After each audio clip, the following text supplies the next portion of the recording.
జై శ్రీరామ్. నమస్కారం అండి. 2025వ సంవత్సరంలో శని గ్రహ మార్పు అనేది జరుగుతున్నది. 2025 మార్చ్ 29వ తేదీ నుంచి శని కుంభరాశి నుంచి మీనరాశికి వెళ్ళి సంచారాన్ని ప్రారంభం చేస్తున్నారు.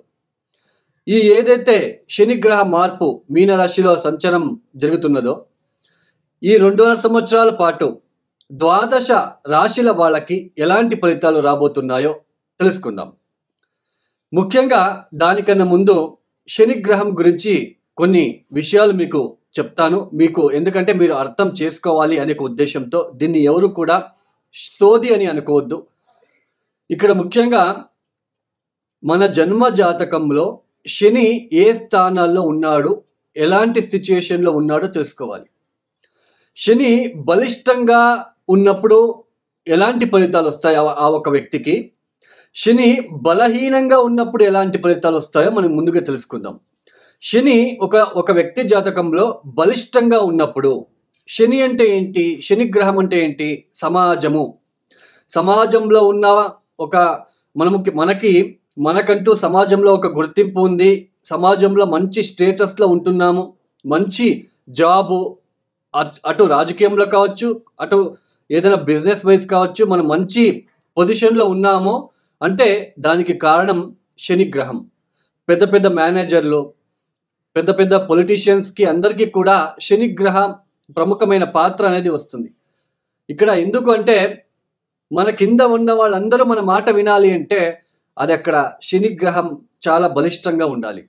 శని ఎవరి జాతకంలో బలిష్టంగా ఉంటాడో అలాంటి వ్యక్తికి ఆత్మవిశ్వాసం ఎక్కువగా ఉంటుంది. తర్వాత భయం అనేది ఉండదు.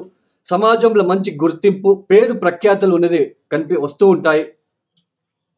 తర్వాత ముఖ్యంగా ఈ ఒక జాబ్లో మెయిన్ కర్మకారకుడు, వృత్తికారకుడు శని బలిష్టంగా ఉన్న వ్యక్తి జాతకులకి ఉద్యోగం విషయంలో ఎటువంటి ఇబ్బందులు ఉండవు.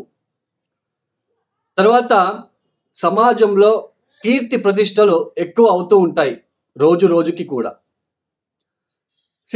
శని బలిష్టంగా ఉన్నప్పుడు ఇలాంటి మెయిన్ ఆత్మవిశ్వాసం, కాన్ఫిడెన్స్ అని అంటాం. దానికి రీజన్ ఎవరు అంటే శని గ్రహం. అదే శని బలహీనంగా ఉన్న జాతకులు, శని బలహీనంగా ఉన్నప్పుడు ఆ వ్యక్తి ఎలాంటి సిచ్యుయేషన్ ఫేస్ చేస్తాడు, ఆత్మవిశ్వాసం ఉండదు, చుట్టూ భయం అనేది ఉంటుంది, సంఘంలో గౌరవ మర్యాదలకి హాని కలుగుతూ ఉంటుంది. తర్వాత వృత్తి వ్యాపారంలో అభివృద్ధి లేకపోవడము, ఏ చిన్న వృత్తి చేసుకుంటూ లైఫ్ని లీడ్ చేయవలసిన ప్రమేయము, సరైన ఉద్యోగ అవకాశం లేకుండా ఉండడము, ఇలాంటివన్నీ కూడా శని బలహీనంగా ఉన్నప్పుడు జరుగుతాయి. ఆ వ్యక్తి అంటే ఆ దశ వచ్చినప్పుడు, లేదా శని ఏ స్థానంలో ఉన్నాడు మీరు ఒకసారి చూడండి. ఇప్పుడు మీనరాశికి వెళ్ళి సంచారాన్ని ప్రారంభం చేస్తున్నారు శని గ్రహం.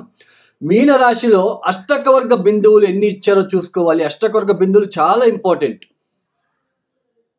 ఇప్పుడు కొంతమంది చెప్తూ ఉంటారు, ఇప్పుడు మీరు కామెంట్స్ కూడా చేస్తూ ఉంటారు, ఇప్పుడు ఈ రాశికి లాభశని, లాభగురు, అద్భుతంగా ఫలితాలు వస్తాయి, కోట్లు సంపాదిస్తారని తమ్నెల్ చూసి మీరు వెళ్ళి చూస్తూ ఉంటారు.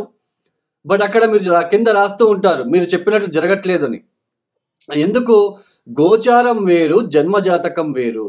ఎలా మ్యాచ్ చేసుకోవాలి గోచారానికి, జాతకానికి? ఇప్పుడు మీకు ఒక ఎగ్జాంపుల్ ఇస్తాను. ఇప్పుడు మీకు తెలుసు ఆల్రెడీ ఏలనాటి శని, అర్ధాష్టమ శని, పంచమ శని, అష్టమ శని అని ఈ ఒక జన్మరాశి నుంచి, అంటే చంద్రుడు ఏ రాశిలో ఉంటాడో అది మనకి జన్మరాశి. ఆ జన్మరాశి నుంచి వ్యయస్థానానికి వచ్చినప్పుడు మనకి ఏళ్ళనాటి శని ప్రారంభం. ఏళ్ళనాటి శని అంటే 7.5 సంవత్సరాల పాటు ఉంటుంది. ఇక్కడ వ్యయస్థానంలో 2.5 సంవత్సరాలు, జన్మరాశికి వచ్చినప్పుడు 2.5 సంవత్సరాలు, ద్వితీయానికి జన్మరాశి నుంచి నెక్స్ట్ హౌస్ ద్వితీయానికి వచ్చినప్పుడు 2.5 సంవత్సరాలు, ఇలా 7.5 సంవత్సరాలు. అర్ధాష్టమ శని అంటే జన్మరాశి నుంచి చతుర్థ భావానికి శని సంచారం చేసేటప్పుడు దాన్ని అర్ధాష్టమ శని అంటాం. పంచమ శని చంద్రుడున్న రాశి నుంచి పంచమ స్థానానికి వచ్చినప్పుడు దాన్ని పంచమ శని అంటాం. ఇలాంటి ఒక సిచ్యుయేషన్ ఉన్నప్పుడు ఇప్పుడు మీకు మీనరాశికి వెళ్ళి శని సంచారం ప్రారంభం చేస్తున్నారు. మీ జాతకంలో మీన రాశిలో శని ఎన్ని అష్టకర్గ బిందులు ఇచ్చారో చూసుకోవాలి.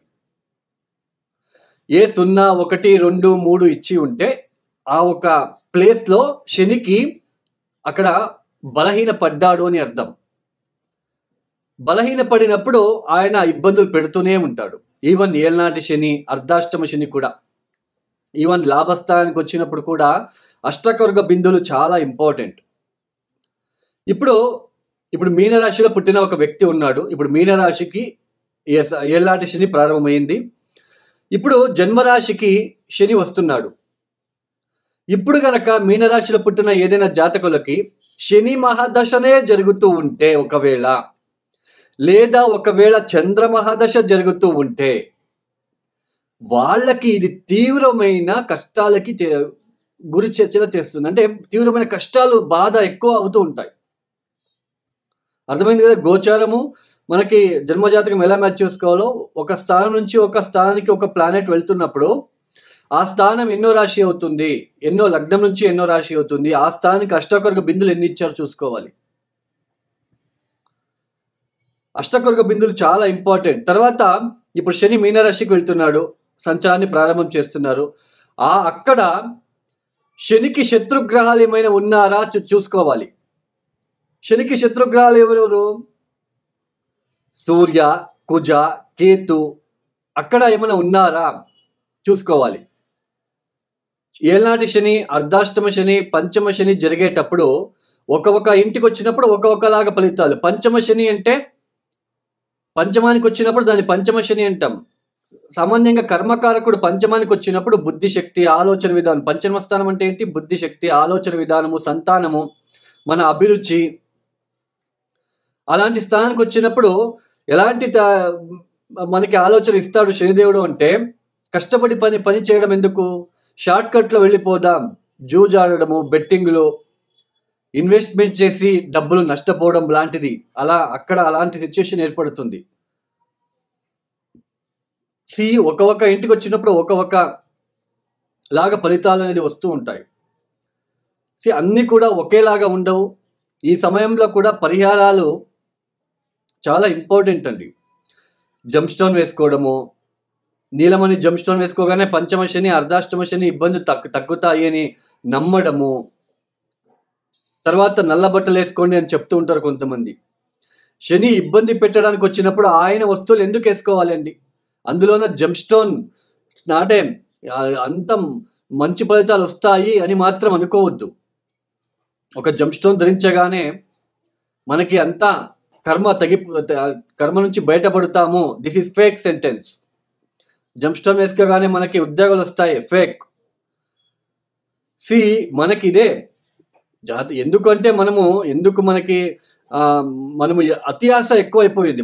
మనలో అత్యాశ ఎక్కువైపోయి తొందరగా కర్మ నుంచి బయటపడాలి, లేదా తొందరగా నేను శ్రీమంతుడైపోవాలి అని అక్కడ నష్టపోతూ ఉన్నారు ప్రజలు. జంప్ స్టోన్ వేసుకోగానే అన్నీ అయిపోతాయి, మంచి ఫలితాలు వచ్చేస్తాయి. This is wrong sentence. ఎప్పుడు గుర్తుపెట్టుకోండి. మన కర్మానుసారంగా మనకి ఏదైనా దశాభుక్తి జరుగుతున్నప్పుడు మనమే కష్టపడి వేల కొద్ది చిన్న పరిహారాలు ఉన్నాయండి. వాటిని చేసుకుంటూ వెళ్ళాలి. అప్పుడే దాని నుంచి బయటపడతాం. సరే, ద్వాదశ రాశుల వాళ్ళకి ఎలా ఉంటుంది, ఎలాంటి ఫలితాలు వస్తాయో మనము ఒక్కొక్కటే ఇండివిజువల్గా తెలుసుకుంటూ వెళ్దాం. ఇక తదుపరి రాశి ధనస్సు రాశి. ఈ ధనుసు రాశి వాళ్ళకి 2025 మార్చి మాసంలో మారబోతున్న శని వలన ఎలాంటి ఫలితాలు రాబోతున్నాయో తెలుసుకుందాం.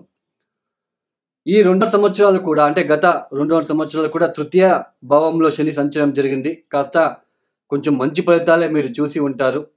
ఇట్స్ డిపెండ్స్ ఆన్ మీ జాతకం కూడా. మంచి ఫలితాలు అంటే ధనుసు రాశిలో పుట్టిన వాళ్ళందరికీ కూడా తృతీయ స్థానంలో శని రాగానే అందరికీ మంచి జరిగి ఉంటుంది. This is completely fake sentence. ఎందుకంటే మీ జన్మ జాతకం కూడా చాలా ఇంపార్టెంట్. తర్వాత అష్టకర్గ బిందులు, ఒక ఇంటి నుంచి ఇంకొక ఇంటికి ఒక గ్రహం మారినప్పుడు ఆ గ్రహం ఆ ఇంటికి ఎన్ని అష్టకర్గ బిందులు ఇచ్చి ఉంది. అష్టకర్గ బిందులు అంటే ప్లానెట్ స్ట్రెంగ్త్. అది ఎంతవరకు మనకి మంచి ఫలితాలు ఇస్తుంది లేదా పూర్తిగా చెడు ఫలితాలు ఇస్తుందా, అది అష్టకర్గ బిందుల్ని మనం చూసుకోవాలి. ఇక మీద అర్ధాష్టమ శని మీకు జరగబోతున్నది ఈ యొక్క ధనుస్సు రాశి వాళ్ళకి. ఈ అర్ధాష్టమ శని 4వ స్థానంలో శని రాగానే కొంచెం ఇప్పుడు మీరు ఆలోచించాలి. ఎందుకంటే అర్ధాష్టమ శని అనగానే ప్రతి ఒక్కరికి కూడా ఇబ్బంది పెడుతుంది. ఇది కూడా కంప్లీట్‌లీ ఫేక్ సెంటెన్స్. మరి ఎవరికి ఇబ్బంది పెడుతుంది? ఎవరికి ఎక్కువ ఇబ్బంది పెడుతుంది అంటే, ఎవరికైతే శని మహాదశ లేదా చంద్ర మహాదశ గనక జరుగుతూ ఉంటే కాస్త ఇబ్బందులు ఎక్కువ అయ్యే సూచనలు ఉంటాయి. మానసిక పరంగా ఇబ్బందులు, జాబ్‌లో ఒత్తిడి ఎక్కువ అవ్వడము, ఇంట్లో కలహాలు, ఇంట్లో ఒకేసారి అందరికీ ఆరోగ్యం చెడిపోవడం లాంటిది కూడా మనము ఈ సమయంలో చూడవచ్చు. కొంచెం పీస్ తగ్గడానికి అవకాశాలుంటాయి. తర్వాత ఇంకొక కండిషన్ ఉంది. ఎవరికైతే ఇంకా ఎక్కువ మీకు డిస్టర్బెన్సెస్ ఉంటుంది అంటే, ఇప్పుడు శని మీనరాశికి వెళ్తున్నాడు. ఆ మీనరాశిలో శనికి శత్రుగ్రహాలు ఏమైనా ఉన్నారా చూసుకోవాలి. అప్పుడు ఇంకా ఇబ్బందులు ఎక్కువవుతాయి. ఎందుకంటే శని ఆయన కూల్ ప్లానెట్ ఆయనకి శత్రుగ్రహాలు వాళ్ళిద్దరూ కలిసినప్పుడు ఎలాంటి సిట్యుయేషన్ ఏర్పడుతుంది? అందులోనే ఫోర్త్ హౌస్ అంటే కంఫర్ట్ హౌస్‌కి మనము అక్కడ శని వెళ్తున్నాడు. శని అంటే రిస్ట్రిక్షన్ ప్లానెట్. శనికి శత్రుగ్రహాలు సూర్య, కుజ, కేతు లాంటి గ్రహాలు ఉన్నప్పుడు ఒక్కొక్కసారి ఇల్లు అమ్మడానికి ఛాన్సెస్ ఉంటుంది. అంటే ఏదో అప్పుల బాధ తట్టుకోలేక ఇల్లు అమ్మడము, లేదా ఉన్న ప్లేస్ మారి ఎక్కడో వెళ్ళి అక్కడ ఆ ఎన్విరాన్మెంట్‌కి మనం అడ్జస్ట్ అవ్వలేక ఇబ్బందులు పడుతూ మానసికంగా ఇబ్బందులు పడాల్సిన ప్రమేయము. ఉద్యోగం వదిలి ఏదైనా బిజినెస్ చేద్దామని అప్పులు పాడడం లాంటివి కూడా ఇక్కడ చూడవచ్చు. ఒకవేళ అక్కడ ఏ ప్లానెట్ లేదు, ఏ గ్రహము లేదు, అష్టవర్గ బిందులు ఎన్ని ఇచ్చారో చూసుకోండి. ఏ 0, 1, 2 ఇచ్చి ఉంటే మరి ఇబ్బందులు మీకు ఎక్కువగానే ఉంటాయి. అదే 4, 5, 6, 7 ఇచ్చి ఉంటే ఇబ్బందులు వచ్చినా వాటిని తట్టుకొని నిలబడే శక్తిని కూడా అక్కడ శని ప్లానెట్ ఇస్తుంది అని అర్థం.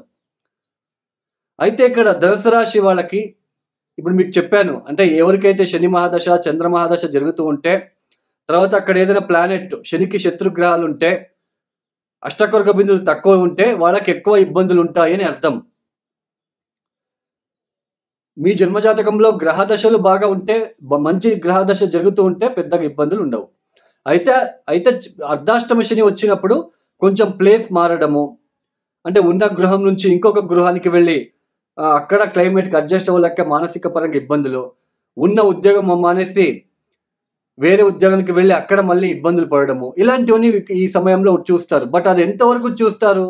ఎంతవరకు కష్టం పడతారు? పూర్తి 2.5 సంవత్సరాలు ఇబ్బందులా అనేది అక్కడ అష్టవర్గ బిందువులు దశా పీరియడ్.